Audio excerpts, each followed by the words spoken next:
Hello and welcome to the Worn and Wound podcast. My name is Zach Kazan. I'm the managing editor at Worn and Wound. We have a fun show for you today, as always. I hope. I'm joined by two of my colleagues. We've got Kat Childers, head of content, joining us from the Nashville area. Kat, how's it going? It's great. Thanks for having me, Zach. Of course, anytime. We've also got Liam O'Donnell, Worn and Wound's videographer, recently installed videographer, but you've contributed on a freelance basis to us from time to time in the recent past. Liam, welcome to the podcast. Is this your first time on the Worn and Wound podcast? Oh, no, you and Kat were on. Yes, and we were missing you. Yes. Now, yeah, that's why it didn't come immediately to mind. I'm so self-centered. I only remember the podcast I am on, but I'm glad to have you on the podcast today, and welcome. It's good to be here. To the pod and to the Worn and Wound team. It's great to have you. Yeah, I think you Fun were quite under the weather when we recorded last time, Zach. I was, yes, I was, but I'm feeling mostly okay now. It's the good.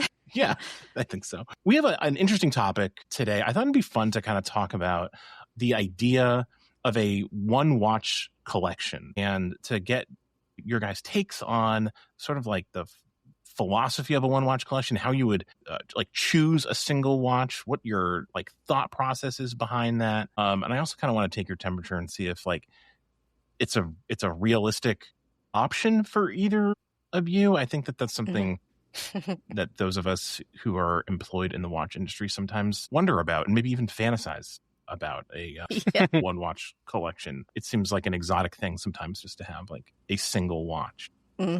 So we'll talk about that. I know each of you guys have a watch that you've kind of selected as a potential one watch collection and are prepared to defend it. And we also are going to talk about a recent trip that Liam went on with a brand that might also come up in discussions of a one watch collection. I just have a certain feeling it might. Before we do any of that, let's do a quick wrist check. Kat, what are you wearing today? I am wearing my Clements Monroe today. I'll put it up here. This is the Ridgeline. I think this is the dusk colorway that they do, which has 3 different colors on the dial. I haven't quite figured out how to work that, but I just think it is really pretty. That's kind of why I bought it. It's got these nice pastel blue and pink and purple colors, but the watch is it's a little 37 millimeter sort of Explorer-esque little watch, and it wears really, really well on the wrist. Very comfortable. Just wanted a little color today, so I put it on. Yeah, that's a very cool watch. I like that brand a lot too. I remember really liking Clement Design's British Watchmakers Day release earlier this year, and I was kind of walking around that show thinking should I buy this? Should I put it in order? And I think by the time I thought that I was more than 50% of the way there. I wasn't quite there, but they had sold out, so I didn't have to... I double checked. They are coming to Wind Up New York, so we'll get to see them there. That's great. Yeah, no, this will be their first wind up, and we're looking forward to seeing them there along with how many other brands? 1,000, 2,000, something like close. Yeah, there's a lot of brands. It's gonna be a crazy show. Liam, what are you wearing today?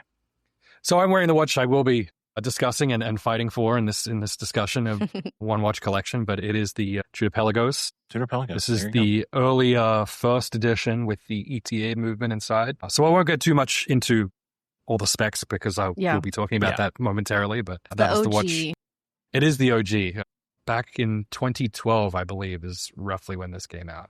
Yeah, no, that is it's a classic, confirmed Tudor classic for sure. I'm wearing the Ming Uni today. Nice. Acquisition earlier this year. This might be the most comfortable watch that I own. I think that it's just I don't know, something about the case size and the strap. It just really feels great to wear, and I think that also might be something that we talk about a lot today as we discuss the idea of a one watch collection. I think comfort probably plays a real role in that, and our kind of calculus there, especially because the three of us, we encounter so many watches. It's something that we're always thinking about is the comfort factor. So this is not the watch that I picked necessarily for my one watch collection, but it could be. It's a good one. It's a great watch. I really love it. All right. Before we get into kind of the one watch collection discussion in earnest, Liam, I wanted to ask you about the trip that you went on with Tudor just over the weekend. As we're recording on a Monday afternoon. You just got back. tell us about this trip. Yeah, so I was invited by Tudor to go along to the racing event in Quebec City, cycling event, international cycling event. I'm not going to try and pronounce the name because it is in French, and I'm not going to do it justice. So, but all the international teams were there, and we were there obviously supporting Tudor's pro cycling team with some very notable names and some new up-and-comers as well. But they graciously gave us wonderful access to the event and a great experience in Quebec City as well. It was my first time going to Quebec. It was wonderful. I had an absolute blast. I look forward to going back again. Yeah. It was really delightful. And the Canadian hospitality was also was a delight to experience too. So, also having to speak in French to everyone wasn't something I do you speak French? Mentally prepared. I do not, but just the pleasantries, but enough to get me by. Yeah. And it was, I think they appreciated that, hopefully. Yeah, I know. I think they like you to try. They like you to make an effort. Right. You know, for sure. Yeah. Was this your first time in Canada? It was also my first time in Canada. And so I marked the occasion by having my first poutine as well. Okay. In Quebec City. What is that? So I don't know what that is. Poutine, I guess, is a comfort food for Canadians. Okay. I think specifically French Canadians. Yes. Yeah. Don't quote me on that. But it is hot fries with gravy and cheese curds on top. So it is nice light meal. It is, yeah. As light as they come. But it was fantastic. I loved it. The cheese actually really reminded me of halloumi, which is a Greek style of cheese. It has kind of a rubbery, squeaky kind of feel to it, which doesn't sound appealing, but until you've tried it, don't knock it. It's truly wonderful.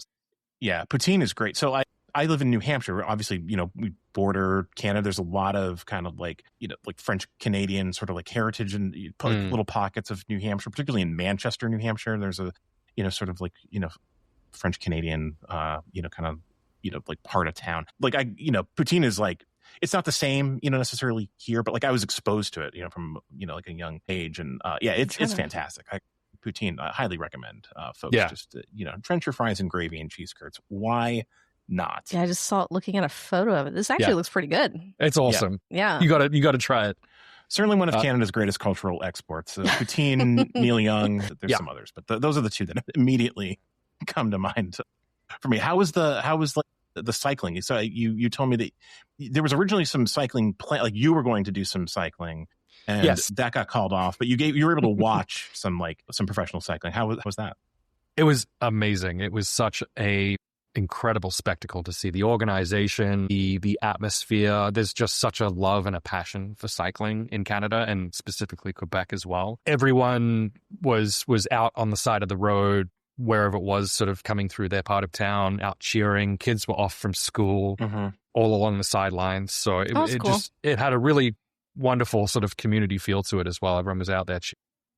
The route was really wonderful. It went right along the water, up through sort of old Quebec. So it has cobbled streets, really steep hills. And then the finish line was right on these beautiful green rolling hills, right as you come up to the end. And it was incredible to watch. And our team won. It was even better. We got to see Julian Alaphilippe cross the line in first, representing Tudor Pro Cycling. So we were all extremely ecstatic as well. Now, do you follow pro cycling outside of this? Were you familiar with some of the athletes? I'd love to say that I do, but I don't. I don't watch a lot of sport, even though I am an avid cyclist myself. Yeah. I find it really hard to justify the time to sit down and watch cycling on TV. That makes sense. But I will absolutely follow the Tour de France. Very long races. You're right. They're not short by any stretch of the imagination. So it's kind of one of those things you tune into periodically if you're a casual watcher and not having like a watch party. Yeah. Exactly. That's a great example. So, but I'll keep tabs on the Giro d'Italia, the Tour de France, some of the other bigger races around the world. And I'm aware of a lot of the big names in cycling, and occasionally I'll watch it when I can. But it's not something I seek out to watch. But to see it live was a totally different experience. Kind of like F1 in the sense that it's exciting to watch on TV, but it's a totally different experience. It's a visceral experience in person, having, the cyclists go past you and at the speeds that they do and the maneuvering and sort of the teamwork as well. To experience that, it's really, truly something special. Yeah, the teamwork thing is a thing that always kind of like interests me with these sports that are like perhaps a little bit more popular, in European countries or, outside of the United States. Like for an American audience, it's kind of hard to like pick up on like the strategy behind cycling sometimes, but absolutely, like the Olympics come around and you kind of like, we all kind of get like the, like the download of information of, like how this all works. And it's like, there's so much more to it, I think, than a lot of people, probably understand, maybe just from like watching clips or from, if you're like into watches, like reading about whatever, like cycling influenced watch Tudor has, like, it's a really, I imagine for someone who's like into the sport and really follows it, there's like a lot to take in, seeing it live, certainly, but also just like, observing it, casually. Yeah, you're absolutely right. I think that's a very astute observation. And I to draw some more parallels from F1, cycling has teamwork in the sense that not everyone on the team is there to come in first place. Right. Their job is to sort of protect and assist other players or other team members to help get them across the finish line. So the ultimate goal is to get your team across the finish line. In some races, there are points for certain stages of a race. And so you're not always looking to come in first every single time. And depending on the kind of race that it is, maybe it has a particularly hilly section and you have one particular rider who's very adept and strong at climbing hills. So you wouldn't send your sprinting cyclist up the hill. Right. Yeah. You would try and get him up the hill, as reasonably as possible, but you would let your hill climber go first and sort of do that part of the stage. Interesting. So in this race in Quebec, all the cyclists were kind of helping conserve his energy right up until the end so that he could really push forward and take the win. Yeah. Interesting. That's cool. I would probably be the cyclist to just like hang out in the back, just as like a safety, like the really slow one, like just kind of plodding along. I don't know if there's a role for that cyclist on a team. We would call you the domestique. You're the one who grabs all of the snacks and the drinks and brings them to the rest of the teammates. I can handle that. Yeah. There's I was just thinking there's a cycling movie that I used to love and I haven't seen it in forever. It's very old. I think maybe from the 80s. It's not that old, I guess. I shouldn't say that. It's old. Yeah, jeez. It's got Kevin Costner. I cannot remember the name of it. Do you mean Kevin Bacon? No, it's Kevin Costner. I know it's Kevin Costner. Yeah. It's not Quicksilver, is it? No. Okay. Let's see. Kevin Costner cycling. I'm Googling it now. Okay. American Flyers is the movie that you're thinking of. Yeah. 1985. So. I haven't seen that one. Neither have I. Yeah. If you should both check it out. It's a good. I will. I actually thought you were talking about the movie Quicksilver that has Kevin Bacon in it from the 80s. I have not seen that one. Also a cycling film. To catch that one. We could probably do an entire time on screen series on cycling films. Kevin's on bikes. Yeah, Kevin's on bikes. Well, Liam, it sounds like a really cool trip. I'm excited to see your coverage of particularly like photos of Quebec City. I think that like we were talking off mic, it's all by all accounts a beautiful place. So just really looking forward to seeing all your coverage. And thanks for doing that. Thanks for being available to head. Oh, it's my pleasure. I had a great time with Tudor. Yeah, that's great. All right, do you guys want to talk one watch collections here? I've been let's do it. I'm like pondering this for like the last week or so, thinking about like how to cover this. And I thought like a good way to open up the discussion was to just kind of like ask you guys if you thought this was like a difficult exercise to come up with a single watch. Let's think through a one watch collection. I want to start with you, Kat, because we give you a hard time for the rotational aspect of it's okay of your collection, but I think that like it just kind of it speaks to your curiosity and your genuine interest in these watches, wanting to experience so many different things. And so like one watch, in my mind, that seems like it might be hard for you to kind of like come to something. So what was it like for you to sort of like go through this exercise and figuring out a one watch collection? Yeah, great point. And funnily enough, this was actually like easy for me because I think I've put thought into it over the years, and it is something I do fantasize. Yeah. I really appreciate my collecting style where I go through a lot of different watches and I get to try a lot of different things. But I think like I always have this goal in mind that one day I'm just going to be happy with one thing. Mm-hmm. And that's all I need. And I can, or I have the thought of sometimes I just want to get out of this hobby. I want to focus on other things in my life and I want to sell everything but like one watch. And I've thought about that too. A watch already within my collection that I would just be happy with. Or there's also the thought of selling all my watches and buying like the one Grail piece or something like that. So there's a lot of different ways I go about it, but I've thought plenty about it, and this was not hard for me to come to the table today with some options. Interesting. So just one question comes to mind right away is, does that idea of like selling everything for the one grail piece, because that's a fantasy I think that's pretty common among most of us. Could that one grail piece realistically be a one watch collection, do you think? No, not in my mind. And I honestly sort of discounted it when I started thinking about that and going about this exercise in that way, because the grail piece that I think of is not really something I'd want to just have as my only watch. Because it's a rainbow Daytona, right? Yeah, exactly. So for me, no, I think I'm sort of leaning on either a watch I already have or something I've coveted for a long time and would like to just have as like my one watch. And it's very different than everything I own now. Yeah. Have you ever like been, I mean, we talk about the, like thinking about like the idea of like selling everything, for, a single watch, or coming across that watch that that it's like the lifetime watch. That's like the last one or whatever. Have you ever like thought like you've realistically almost been like, how close have you come to this? Like in reality? I've owned a watch that I would be really happy with having forever as my one and only watch, and I got rid of it because it was like, this sounds weird, but it was too good and I didn't wear my other watches. And yeah, well, see, that's the thing, like that makes no sense, and that's why that's why people are I mean, listen, that's why this hobby is so weird. It's like, we are a strange bunch. Doesn't make any sense. All right, so what watch did you pick? What's your one watch collection consist? So I went with the Omega Ploprof. Oh, wow. 1200 meter.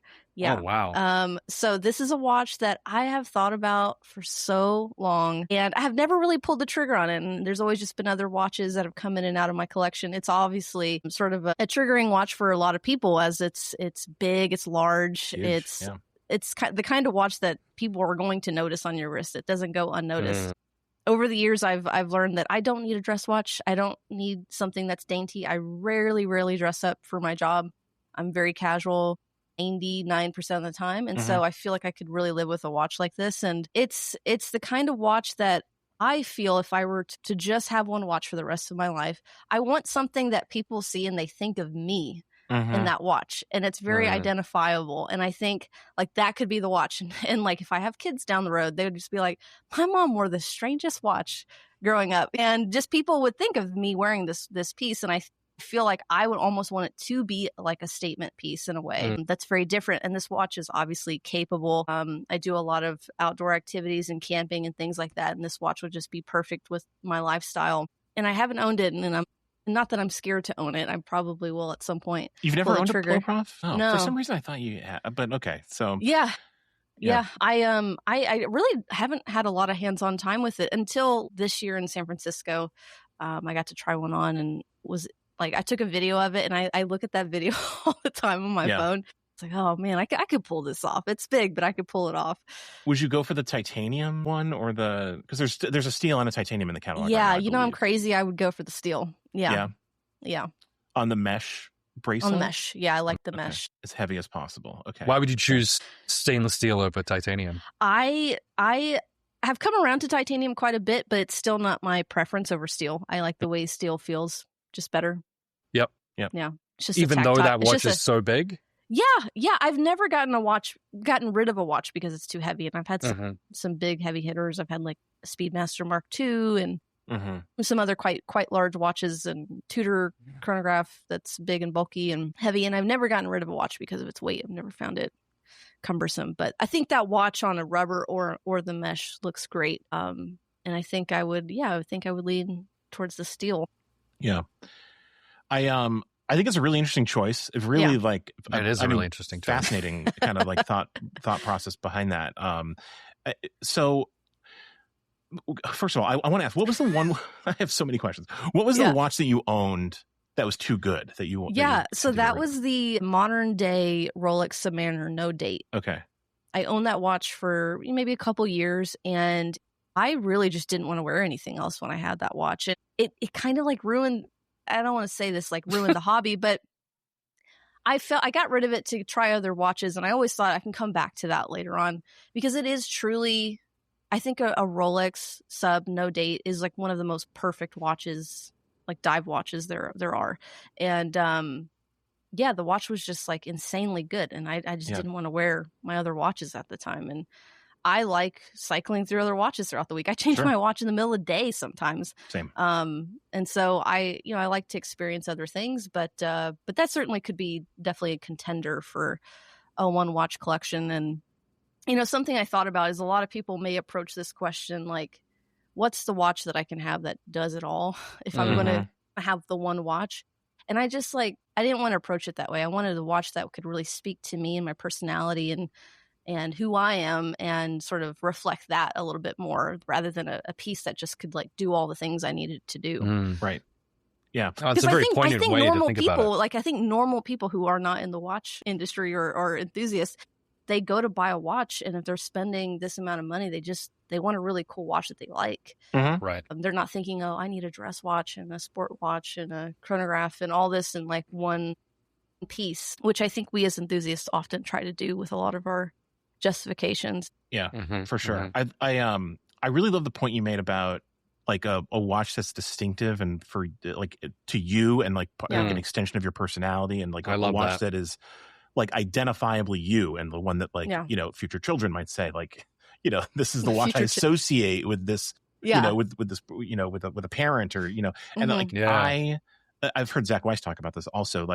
I don't have a watch like that because I wear a different watch every day. And what is the watch that's most associated with me? I don't know that there is one. I mean, maybe there is among my closest watch friends and my coworkers who I talk about watches with all the time. And, but I don't know that my non-watch friends envision, picture a certain watch with me, even though they know that I love watches and it's a big part of my life. So I really like that idea. And me too. For me, it seems like something fleeting that will never actually exist. But that's a really interesting pick, the Plo Profits.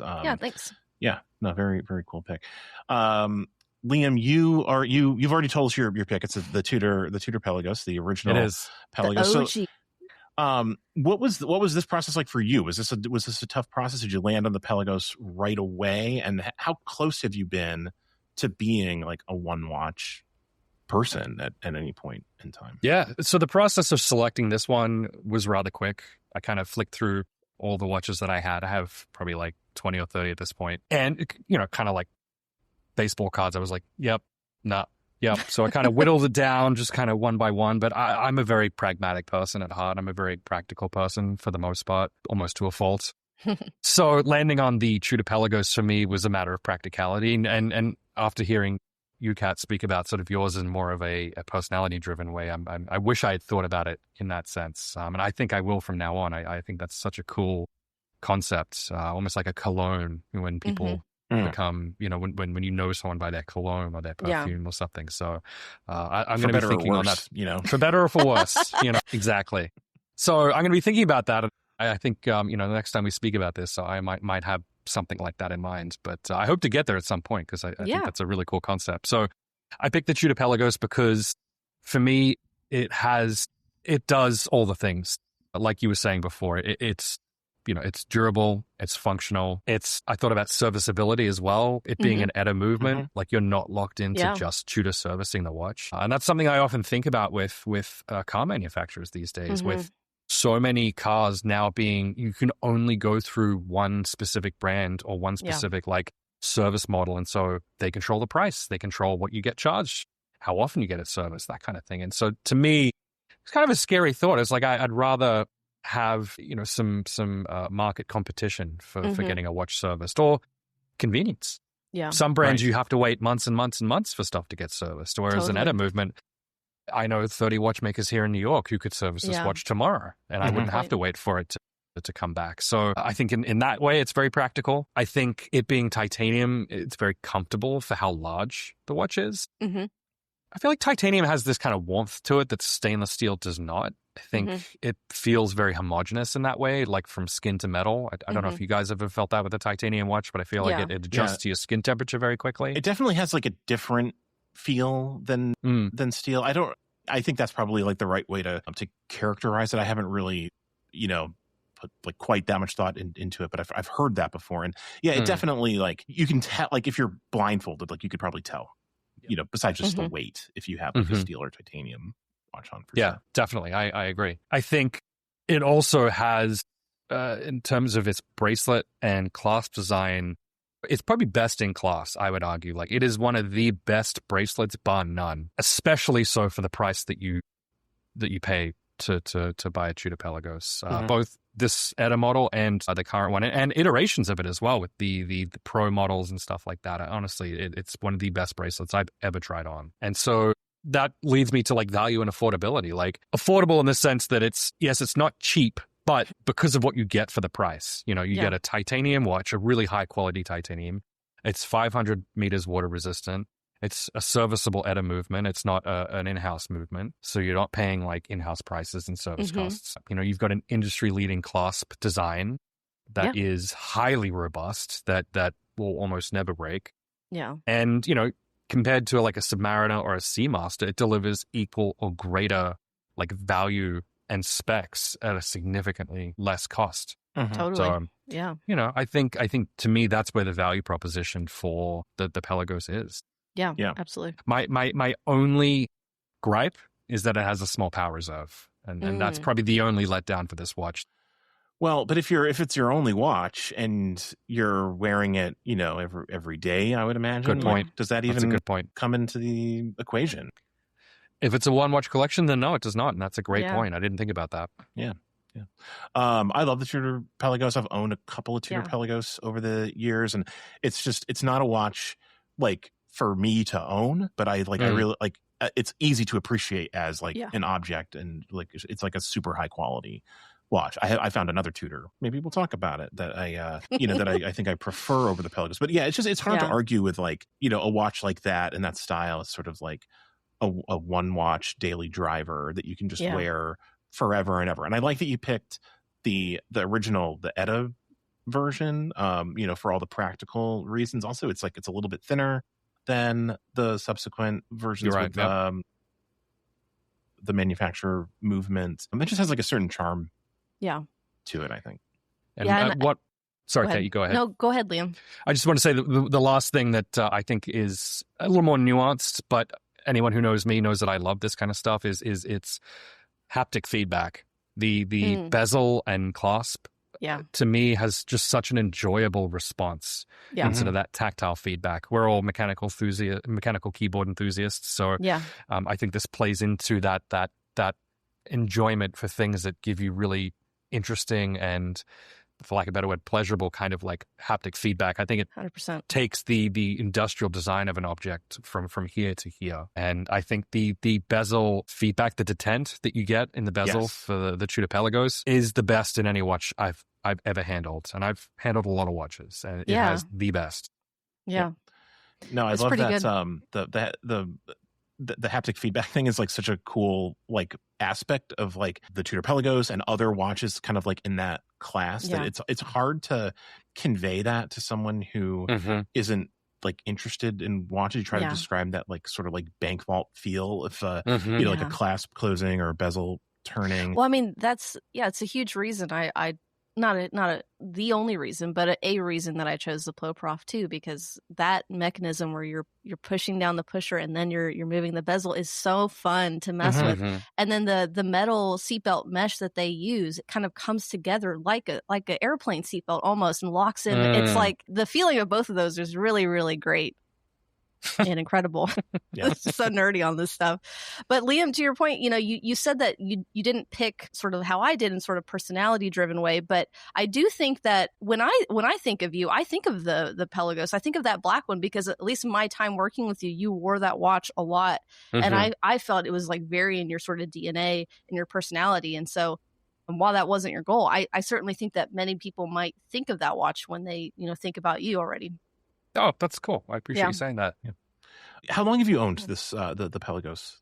I've had this watch for, I'd say probably close on 4 years now. Okay. I actually bought it from Greg of True Patina. Okay. And he was selling it on his Instagram page for, I thought, a reasonable price. And I thought, why not? I've always liked this watch. I probably I didn't want to buy it new. I didn't really have the money to buy it new at the time. Yeah. And I guess I couldn't turn it down. So yeah, I bought it from someone I knew well, and it came, has, good service history as well. It wasn't kind of an unknown. So I felt comfortable sort of forking over the cash for an Instagram sale. Yeah. Were there any other watches that were ever in consideration? Like, did you have to weigh the Pelagos against anything else, either in your collection or like hypothetically that, you could slot in maybe something that you don't own? I think the next closest thing, position 2 would have been the Grand Seiko White Birch Spring Drive model. Yep. Again, for very practical reasons. It has a 5-day power reserve. The case and bracelet are built like a tank. It has an absolutely stunning dial, as does nearly every Grand Seiko that's ever existed. And the reliability of it is I think outweighs the fact that I could only get it serviced by Grand Seiko. The fact that almost nothing would ever really break on a spring drive. There's a few less moving parts. Yeah, that's a good one. Kat, have you ever owned a Pelagos? Has that been a watch that's passed through your collection? I have the FXD. Oh, that's right, of course. Mm-hmm. Yeah. No, the Pelagos is. I think that might be the only one I think that's the only Pelagos I've ever owned. Yeah. No, great pick, Liam. I like the Pelagos a lot. It's easy to segue into my pick because it's also a Tudor. I picked my Tudor Black Bay, which is the most recent iteration of the Black Bay. I have the one with the burgundy bezel. Yeah. But the one with the chronometer movement, the Metas movement. You got the updated bracelet too, right? Yeah, the 5-link bracelet's a big part of the reason I picked this watch. So I thought about this for a while, and I thought about this when I was in Geneva recently for Geneva Watch Days, because this is the only watch I brought to Geneva for Geneva Watches. And I've been traveling with this watch. It's kind of like my go-to watch when I travel for wind up. I tend to bring this watch. If I, am on a press trip, I will often reach for this watch because it's a good, like, neutral watch. I feel like people just sort of like, understand Tudor. It doesn't like hog the spotlight. It's just sort of like a good solid, good solid watch. You like to kind of like take on the road with you, and it's always appropriate. And so like I've really kind of like bonded with this watch, like, on the road in those types of situations. And it's kind of like the only watch that's, of this type that I own. Like my collection has really sort of like I've really kind of gravitated towards like a sort of like affordable independence, I guess you could say, like watches like the Ming I'm wearing, something that's a little bit more kind of like design oriented, experimental, like interesting craft, techniques. Those are the things that like really appeal to me, but none of those things appeal to me in like a daily wear context. They're always sort of like, they're objects of fascination that I enjoy wearing, when it's appropriate. Like I love my James Lamb watch, but like that's just not an everyday wear piece for me. Like it doesn't make sense as a everyday wear watch, but it's like it's very special when I do wear it. So for a one watch collection, I felt like I kind of had to like forgo some of that more like interesting stuff that like I've really, gravitated towards in the last few years, and just pick something that like I just truly love as a watch. And I think the Black Bay, for me, this most recent one is sort of like, to me, it's the best Black Bay Tudor's made. It's just my personal favorite. And it's a watch that I really don't think I would get tired of if it was a watch that I, is the only watch I owned for the rest of my life. And I feel like it would last the rest of my life. I feel like, it's like a sort of like an heirloom quality watch that would be easy, like easy to wear for decades. And like I said, it's kind of a watch that is always appropriate and never ostentatious, but it can look really nice. Like it, it dresses up well because of that 5-link bracelet. I could, in theory, like put it on a strap to dress it down or up, I guess, depending. But I've honestly never taken it off the bracelet. I have no desire to take it off the 5-link bracelet. I think it's like just a really super comfortable, great looking bracelet. So yeah, that's my pick. And I have thought about like the idea of, and I wrote about this in my owner's review of the Tudor Black Bay, is like, if I ever got out of the hobby, like this would be like the most sensible watch to keep, just because like it is like essentially a tool watch, but it also like wears other hats, and it's not a watch I would have to like explain to people. It's just sort of it's just sort of there, and like in a nice way. I know that sounds like I'm diminishing it, but like I think there's something to be said for a watch that is just sort of like there for you, like, you know, day in and day out, and doesn't necessarily like drive conversations or, you know, like take over your life, you know, like you know, like the James Lamb is a conversation piece, and I love having conversations about that watch. But if I'm a one watch person, I don't necessarily want to be having conversations about watches. That's a good point. You know, all the time. So that was sort of my thinking. Have you owned other Black Bays, or is this the one and only? This is the only Black Bay I've owned. I've owned other Tudors, but this is the first time I've owned a Black Bay. I had some experience, like, you know, wearing previous versions of the Black Bay, and they just, you know, for one reason or another, you know, either just didn't appeal to me, or like the timing just wasn't right. Like I would own like the original Black Bay with the Edda movement. Like that's a very like, you know, easy wearing, like very solid watch. But that kind of like that middle one that, you know, existed between the Meta certified movement and the original Edda movement. It was really bulky. Yeah, it was just a little too bulky. And they made some refinements to the case of this one that I think make it just quite a bit easier to wear, like very small adjustments that have like a really big impact. And the bracelet, of course, you know, for me is a huge factor. And I never would have expected to like a Jubilee style bracelet so much, because I always just sort of saw them and thought like I never got the appeal, you know, until this one. They are comfortable. Really. They are really they are really comfortable. They are comfortable, and they're more versatile than I previously gave them credit for. Like I always kind of thought they were maybe like a little on the dressy side compared to I think they are. Yeah. But like that's okay for me. But I also like find it very easy to wear casually. Yeah, you just wear like a t-shirt or whatever, and it's like not it doesn't look, you know, out of place. I particularly like the Jubilee on the version you have on the burgundy, and I don't think it looks as good on the black dial monochrome Black Bay. I think that to me looks better on just sort of their oyster style bracelet, and this one feels like it's deserving of the Jubilee a little bit. The burgundy and the gold accents, it just kind of adds to it and makes it a little different, I think. I quite like it. It's interesting you bring up the gilt nature of the dog, because that's something I never even think about, honestly. And like I'm not like I don't think of myself as a big gilt guy, really. Like I literally just like never even like consider like the gilt accents. Like they just sort of like blend in to me in a way that like I don't get stuck on them. And like gilt sometimes on a watch I do find like distracting and not appealing, but it's not a factor on this at all. And I agree with you too about the bracelet working better on the burgundy than the black bezeled version. And I think it's because that black one really kind of like visually reminds you so much of a Submariner. Maybe. It's like it's hard to picture it with anything but an oyster or even an old snowflake. Tudor snowflake didn't have that kind of a bracelet either, and that kind of thing. You think of that. Yeah. I was pleasantly surprised to see Tudor creating a Jubilee bracelet for their collection. To me, that felt like a hallmark of Rolex.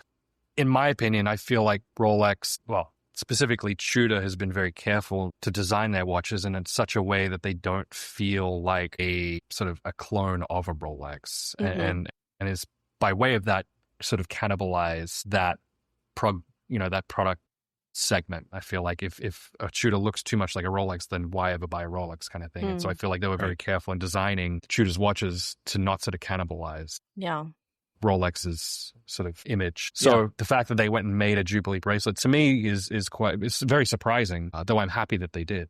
I think they're still very picky about it though, because it doesn't work for all models, so you can't take this bracelet necessarily and put it on a what's their GMT, the Black Bay GMT, or GMT Pro, or is it called Black Bay Pro? Black Bay Pro, yeah. I don't think it can be or exchanged between those two watches necessarily. And that's a very they're very Rolex careful thing. about like, is the and they're very careful like what the... they have it on the diver, but not the GMTs and not the normal Black Bays to not compete with the Datejust, and they're very careful in that way. But I agree, Liam. It is interesting to see them sort of dip their toes in it. And I will say, I've owned a chronograph with that bracelet on it. It is very, to me, equal. I've owned a modern Datejust. The bracelet quality is almost equal to me to the Rolex. It's a very, very nice bracelet. Yep. I don't have enough good things to say about the bracelet. Like it's really, really well done. Also the clasp is great. Yeah. It had, like we were talking about with Liam's watch, it has that like sort of like bank vault kind of like feel when you click it closed, and it's obviously it has the like it's micro adjustable via the clasp, which I find quite helpful, for sure. Interesting. The relationship between Tudor and Rolex is interesting. I feel like it's a lot of people talk about how like modern Tudor is sort of like, Rolex of the 70s or when they were like more easily accessible and, more kind of, like tool watches and, perhaps a little bit more experimental. And I think that's like, maybe that's a little bit overplayed, but not that much. Like, I really do think that like, like it's very conceivable that Tudor could have, kind of a similar status, to the way we see Rolex now. And just like imagine a catalog of, Tudors that goes back, 30 years starting like approximately now, it's going to be some great watches, in that collection. There'll be like a great collector community, for vintage Tudors, which are today's modern Tudors. So it'll be really interesting to see how the brand kind of like evolves, over the next several decades, like in parallel to Rolex. So that's something that I'm also kind of like interested in. But, like the Rolex is sort of like any Rolex is sort of like the quintessential, like one watch, that like is that watch that like you might be associated with by your friends and family for years. And like, I would be completely happy to be, to have that association with like this Tudor, in the same way that like, someone might be associated with like a 1980s Submariner or whatever that they just wore like every single day for 40 years or something. I have so much respect for people that do just have one watch and they wear it all the time. And I dream about that. Yeah. It's an interesting idea. I've kind of like going through this thought experiment. I definitely realized that's never going to be me. Really? And I don't really have any like interest in doing that.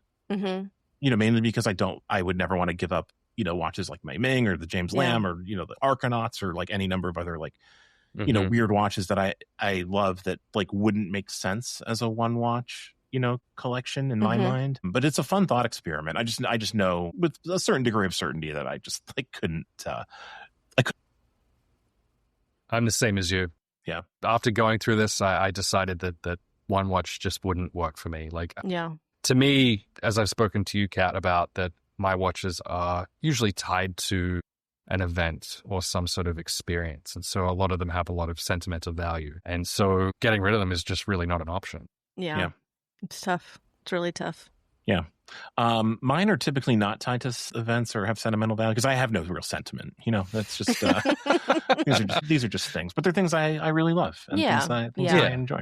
I don't think realistically I'll ever just have one, but I think I can certainly scale back from the 20 that I have to 3. Right. I think that's definitely doable. And that's something I do think about all the time, especially as I'm getting into car stuff now with the Beetle. I'm like, oh, I could sell these watches and buy another car, like, or, just other goals that I might have in mind. I'm building out like a camping rig right now for this fall and thinking about, I could sell this watch and put the money towards that. And I think that's always something I'll think about is, can I downscale and put the money towards something else in my life and just live with like 3 really cool watches. I don't think one is ever going to be possible for me, but certainly I can downscale quite a bit. Yeah. Yeah. I mean, that's kind of always my goal is, fewer better watches is sort of like the mantra that I try to like, adhere to. You have a lot of really good watches. That's when it gets tough. I mean, we're very lucky, I think, to be, like a part of this community at this time because there's a lot of really cool stuff that is like accessible. Man, the watch industry, it's crazy. Yeah, so like it's hard to scale back, Kat, I asked Liam if there were any watches that he had, that were kind of like runners up, for him. I want to ask you the same question. Were there any watches like in your own collection that you considered other than the Ploprof? And like if you had to pick one from your own collection, like, what would it be? The easy choice would be my Rolex Sea Dweller. 100%. The 5-digit, which I think there's just so much magic in a 5-digit Rolex, period. Yep. Yeah, that would be it. Right now, I could sell everything and just keep that, and I would be pretty happy. Okay, well, folks, you heard it here first. Kat Childers is selling her collection. She's just going to keep the 5-digit Rolex. I think that's a great choice, Kat. Well done. Thank you. That is a great one. transitional Rolex is easily my favorite time for Rolex. I don't love the current design language of current Rolexes. They feel too nice and too shiny. Yeah, they feel a bit shiny, a bit maybe like overbuilt in a way. Yeah. Like your 5-digit C dweller it's like stealthy. Yeah. It's unassuming. I don't know. Yeah. That's a great watch. I own that same reference, Cat, for a period of time, and like I no longer own a Rolex. I don't like plan to own a Rolex at any time in the near future. But like that Sea Dweller was like my favorite. Like that's the one that if I had to like go back and like rebuy one, it would be that one. It's pretty cool. Sure. It's a good, really good pick. Well, thanks, guys. This is a fun conversation. I think it's a really fun thought experiment to go through. I'm thinking about a one watch collection. Obviously, like very curious to hear what our listeners have to say. So definitely like drop us a note wherever you can drop us a note in the Warner One Plus Slack or on Instagram, and let us know what you think about whether you can conceive of owning just a single watch, or if you do own one watch and you're happy with that. I would also be very. Are you out there? Do you exist? I mean, I think there are people. I'm sure who read the website and follow along on the podcast and YouTube, who probably are like watch enthusiasts who just have like one watch or maybe two. It's not all about like amassing a collection. Sometimes it's just about like appreciating one thing. So yeah, definitely let us know if that's you. We'd love to hear about that. Let's move into cultural recommendations. I asked you guys to come up with a couple of cultural recs, or was a single rec is all we need for our listeners this week. Liam, you want to go first? What's your cultural rec this week? My cultural recommendation for the moment is a TV series I'm watching called Alien Earth. For most of anyone who knows me knows that I love Alien. I love the universe and the lore around Alien. I love all the films, each in different ways. They all have different kinds of strengths and weaknesses. But the TV series I was very skeptical about in the beginning, because for me, anything that's kind of been created as an adaptation for television just never really does it for me in a lot of ways. But I was pleasantly surprised by this, mostly because I usually go out of my way to not read reviews and not watch trailers. And so while I knew what it was about, I didn't know what it specifically was about. And so I went into it not knowing anything about it. And so the first 2 episodes, I was like, I don't know about this. But then as it went along, I was like, I see what they're getting at. And I really enjoy the world building that they're creating around, this universe, which I feel like the films, there's just not enough time to really dive into, the human race at this time in time and place, and the expansion of the human empire throughout space, and the kinds of experiments and things that they're doing in that time, and the Weyland-Yutani Corporation and all this kind of stuff. So I think, is this taking place pre or post, like the movies? I'm not sure yet, because I haven't watched enough. It's pre-Alien. It's right, because there's Weyland and then there's Yutani. Right. Well, I don't know if Weyland is even in the picture yet. So it's like it takes place, I believe. So the timeline is something. It's like it's just there are Reddit threads that like go deep into this, but like it's between essentially like the prequels, Prometheus and Covenant, and the original Alien. Okay, cool. But there are also there's some controversy, I think, like around. Yeah, there might be some retconning and stuff like that. Yeah. So Liam, I'm glad to know that you're an Alien enthusiast. I am as well. I love it's probably like favorite science fiction franchise. I'm a little bit behind on the show. I'm only 3 episodes in. I haven't caught up because of travel and other things, but I'm really liking the show so far. And I've heard that like it gets better in like episodes like 4 and 5. There's like big. I've heard the same thing too. Developments. So, are you kind of like I'm up to episode 4 right now. Okay. And I'll say one last thing before handing it back to you is that I'm usually ambivalent towards like fan service in certain films, and usually I was on the side of kind of tacky and kitschy, but the fan service that they've been doing in this TV series has actually been kind of cool. Yeah. And I'll leave it at that. Yeah. I mean, I just in the first episode alone, like there's some like really cool ways that they kind of like, I think, honor the original film. And it's great. Real quick, Ridley's and Cameron's. Yeah. What do you think of Prometheus? I love Prometheus. I know that's a very controversial movie. Not here. You're in good company. We all. Yeah.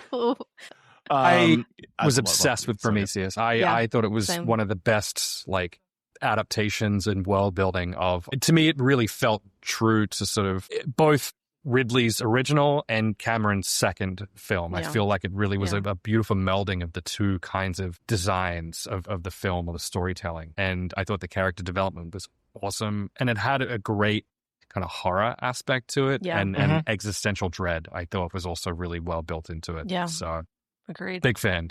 Okay, great. I'm glad we're all on the same page as Prometheus. Have we done a time on screen on Prometheus? We haven't on Prometheus. We did one on Alien. The Romulus? Yes. Yeah, we did. Ed Jelly and I did one on Romulus last year, which is really fun. I didn't fun love that one as and much. a fun podcast. So great recommendation, Liam. I'm going to try to catch up on Alien Earth in the next couple days. So, Kat, how about you? What do you got for a cultural rec this week? Well, so it is just about camping season here in Tennessee. It's cooling off a little bit, even though it's jumped back to the 90s this week. So we've had some weird warm weather move back in. But I've been sort of collecting my camping stuff and getting ready for some trips this fall. And I found this YouTube channel, which has blended my love of camping and overlanding and gear with like ASMR. And this channel is called Go 4x4. And it's this gentleman that goes out in many different vehicles. I think he just travels the world and probably rents these vehicles and outfits them up. But he has these great ASMR. He doesn't talk throughout the whole video, and it's just him setting up his gear, setting up his tent. Sometimes he's in the rain. You hear like birds and wildlife and the rain hitting the tent. And it's just super relaxing. And I often just like put these on in the background as I'm working now too. And anyway, it's a cool channel. Even if you're not into camping gear, if you like ASMR stuff and just kind of calming videos, check it out. I think they're really fun, and has certainly given me some new ideas in terms of how to set up my car for camping, because he often camps out of his Jeep or truck a lot of times. So they're pretty fun. Yeah. That sounds great. We'll add a link to that in the show. He's got a very cute dog too. That's always a plus. That helps. So we've also had like some fall like weather, and then like it feels like summer is like kind of temporarily like fighting back. I love like the mornings are like really nice and crisp, and like I love sitting outside the coffee shop, and like the it's a little bit chilly, light jacket weather, and like no one else is out there because everyone's a wimp, and it's just a little too cold. We've termed it like fake fall here because we've had it like the last probably 3 or 4 years where we have really great fall week for like 2 weeks. The leaves are changing, and then all of a sudden we get a heat wave, and that's what's hitting us this week and next. And we've jumped back up. Today's like 92 is the high. So, it's like psych. Yeah, it's going to be up around like 80 today in Concord. That's pretty nice. That's nice. Which is, I mean, it was like in the like low 70s, like last week, which was like even nicer, and like you really feel like fall's like right around the corner there. The leaves haven't really started changing yet, but that's coming like very soon, and I'm very excited. Fall in New England is the best. Fall everywhere is the best. It's the best. Fall is just it's great. Yeah. My cultural recommendation is a podcast. It's a watch podcast. It's This Watch Life podcast with Lydia and Vu, our friends. Shout out. Binge listened to several of these podcasts when I was flying to and from Geneva for Geneva Watch Days. And they're on a more regular cadence now. They took a break, and they're back. They're doing like longer and more regular episodes. Cool. They just have a really fun podcast where they obviously they're a married couple. For those who don't know, they have a very natural connection and chemistry and just a great rapport with each other. And they kind of like talk about their own collections and similar sort of like honestly interesting thought experiments about collecting, kind of close to what we just did. And they were also very kind to shout out our podcast on a recent episode. They were asked by listeners what watch podcasts they listened to, and we were right at the top. And Lydia mentioned specifically that she primarily listens to the episodes that Kat is on and doesn't necessarily listen to other episodes. And I messaged her. I'm like, I told her I understand. I get it.